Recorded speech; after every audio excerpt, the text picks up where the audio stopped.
नमस्कार, आप देख रहे हैं आशा एक भारत में रैना सिंह साहबाद का डिजिटल नंबर 1 चैनल आशा एक भारत में आप सभी का स्वागत है। तस्वीर देखिए किस तरीके से 266 करोड़ की लागत से NH30 के कोइलवर में सो नदी पर बने पुल का लोकार्पण किया गया है। श्री नितिन गडकरी माननीय केंद्रीय मंत्री सड़क परिवहन और राजमार्ग एवं सूक्ष्म लघु एवं और मध्यम उद्यम भारत सरकार के द्वारा ये किया गया है। तस्वीर देखिए मुख्य अतिथि के रूप में श्री नीतीश कुमार माननीय मुख्यमंत्री बिहार और मुख्य अतिथि RK सिंह जो कि यहाँ के लोकल सांसद भी हैं और केंद्रीय ऊर्जा राज्य मंत्री भी हैं, स्वतंत्र प्रभार भी इनके साथ लगा हुआ है। तो तस्वीर आरा के कोइलवर से क्या कुछ खास रही, देखिए इस रिपोर्ट में लोकार्पण का।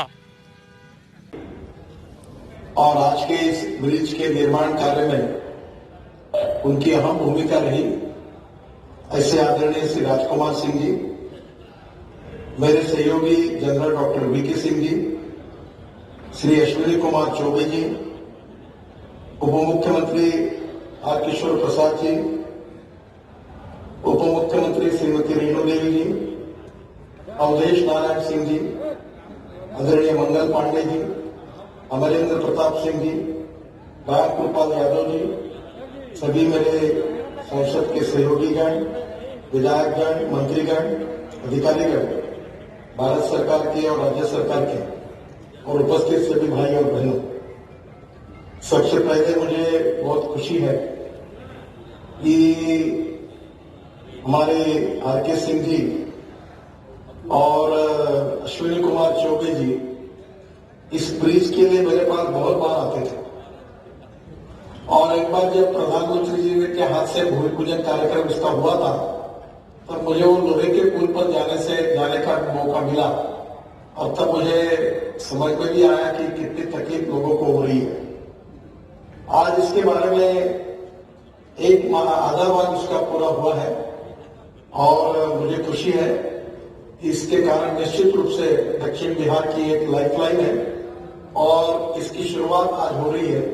इसके लिए मैं बिहार की जनता को और आप सबको बहुत बहुत अभिनंदन भी करता हूं, धन्यवाद भी देता हूं।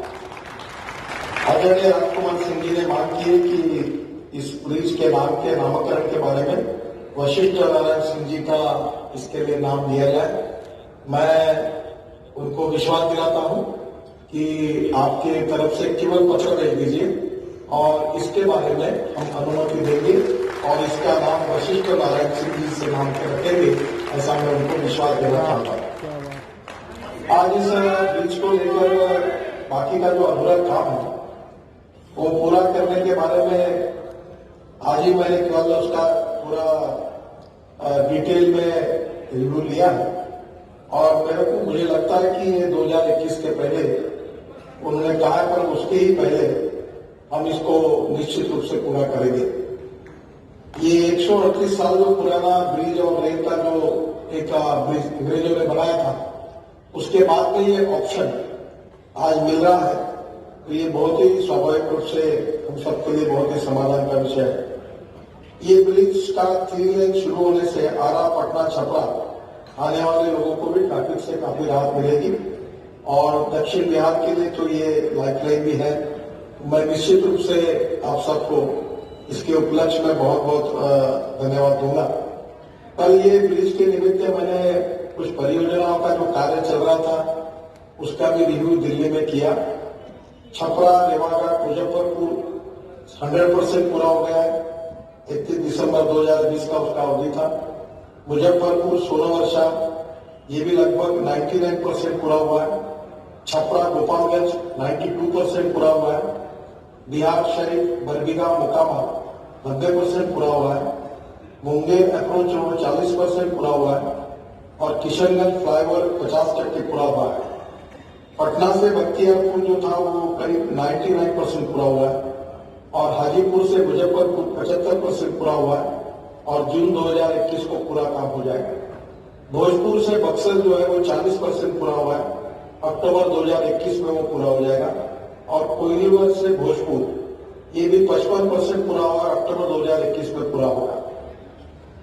जो महत्वपूर्ण काम थे जो बिहार के लिए बहुत ही महत्वपूर्ण है, सीतामढ़ी, जयनगर, नरैया 170 किलोमीटर का 770 करोड़ कार्य है ये 50% पूरा हुआ है। कोशी ब्रिज हम लोग कल मैं बात कर रहा था कि देश में सबसे ज्यादा ब्रिजेस हम बिहार में बना है, क्योंकि गंगा के ऊपर और उधर बिहार के बाद आसाम में ब्रह्मपुत्र पर और बिहार पर गंगा में। कोशी ब्रिज का जो था 4 लेन में ये करीब 1500 करोड़ का काम है, टेंडर हो गया है और ये 2023 में कोशी ब्रिज निश्चित रूप से पूरा होगा, जिससे भागलपुर मधेपुरा के बीच संपर्क को सुगम होगा। इसके साथ साथ विक्रमशिला ब्रिज भी बहुत महत्वपूर्ण है और जिसकी कीमत 1110 करोड़ रुपए है, 4 किलोमीटर लंबे ब्रिज का, इसका भी टेंडर हो गया है और ये भी निर्माण 2024 के पहले हो जाएगा। ये भी भागलपुर और मोक्षिया को जोड़ेगा।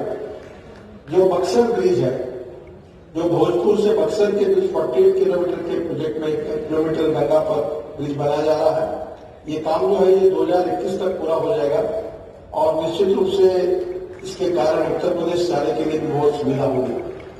जो साहिबगंज ब्रिज था वो काम अटका था, क्योंकि बीच में एक चाइनीज कंपनी के जॉइंट वेंचर की समस्या आई, तो जिसको दिया उसने भी किया, 3 बार टेंडर निकालना पड़ा और अब इसका भी क्लियर हो गया है और ये बिहार और झारखंड को जोड़ने वाला जो साहिबगंज ब्रिज का टेंडर हो गया है, ये करीब 2000 करोड़ की लागत से ये 6 किलोमीटर का ब्रिज बन रहा है और ये कार्य भी किसी भी हालत में 2024 के पहले पूरा हो जाएगा।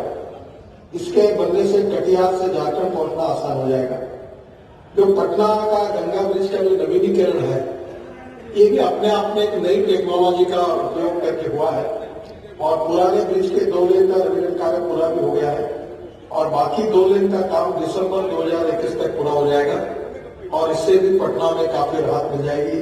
मैं भी इसका फॉलो कल मैंने दिया है, करीब 1800 करोड़ रुपए इसके ऊपर हम खर्चा कर रहे हैं और 66,000 मेट्रिक टन स्टील स्ट्रक्चर इसके लिए हमने उसके लिए बना है और ये भी बहुत ही इम्पोर्टेंट है, लाइफलाइन है।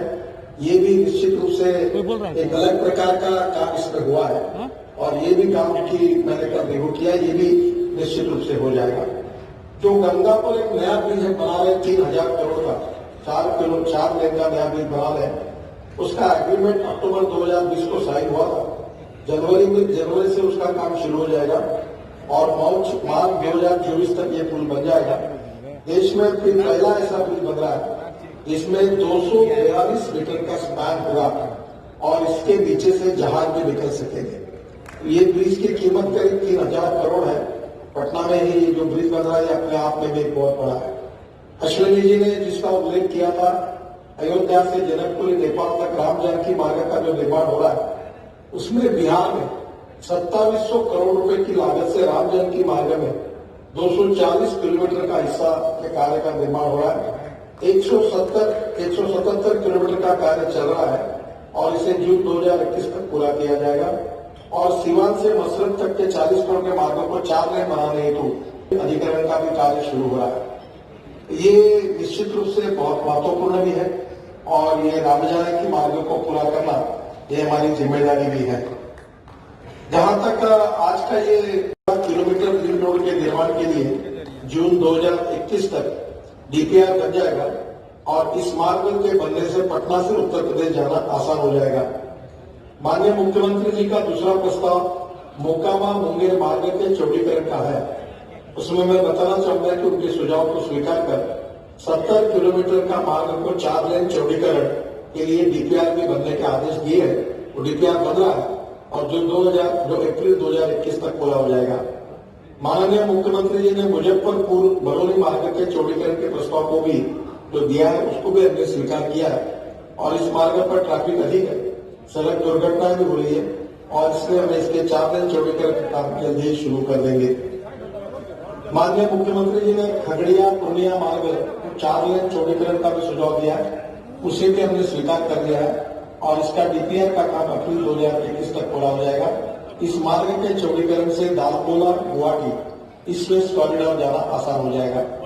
माननीय मुख्यमंत्री जी ने मुजफ्फरपुर सीतामढ़ी सोनवर्षा मार्ग NH-77 को 4 लेन बनाने का जो प्रस्ताव दिया है वह राम जानकी मार्ग का हिस्सा है और उसके चौड़ीकरण की योजना बनी हुई है तथा इसका डीपीआर मई 2021 तक बन जाएगा और इस मार्ग में तो आप देख रहे थे आशा एक भारत की ये स्पेशल रिपोर्ट और जिस तरीके से आज लोकार्पण किया गया है, कई सारे सवाल किए गए हैं हमारे तरफ से और कई सारे बिंदुओं पे उन्होंने अपनी बातें रखी हैं। तस्वीर आपने देखी, बिहार के मुख्यमंत्री साहब ने क्या कुछ कहा है, साथ ही साथ नितिन गडकरी जो कि देश के सड़क परिवहन मंत्री हैं, उन्होंने किस तरीके से बातें रखी हैं और किस तरीके से आने वाले समय में बिहार को सौगातें मिल रही हैं, कितने सारे डीपीआर तैयार होने बाकी हैं, उन्होंने रख दिया है। रिंग रोड के बारे में भी बड़ी चर्चाएं चली है और रिंग रोड भी अब बनने वाला है। तो ये बड़ी सौगात लेके आई है बिहार और भारत की सरकार दोनों मिलकर, यानी कि डबल इंजन की सरकार कही जाती है इन्हें, डबल इंजन की सरकार लेके आ रही है। और साथ ही साथ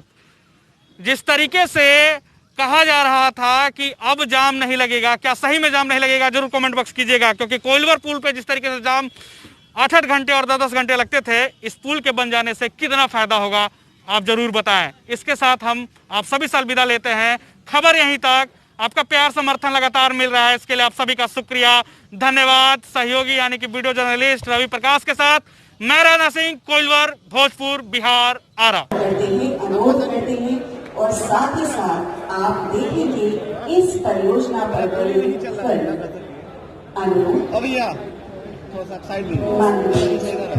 केंद्रीय मंत्री जी जोरदार ताली से इस पल का स्वागत करें। ये भेंट, ये सौगात हम सबको प्राप्त हुई। यातायात की सुविधा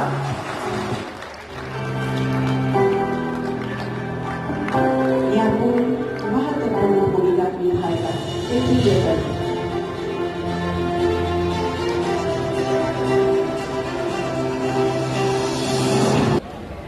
बिहार विधान परिषद के माननीय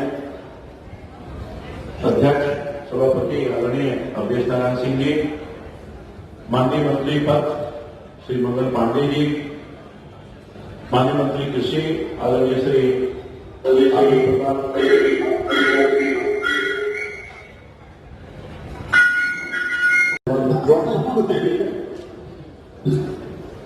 मैं माननीय मंत्री, माननीय मुख्यमंत्री जी और तमाम उप मुख्यमंत्री जी, माननीय मंत्रीगण, सबके प्रति आभार व्यक्त करना चाहता हूं।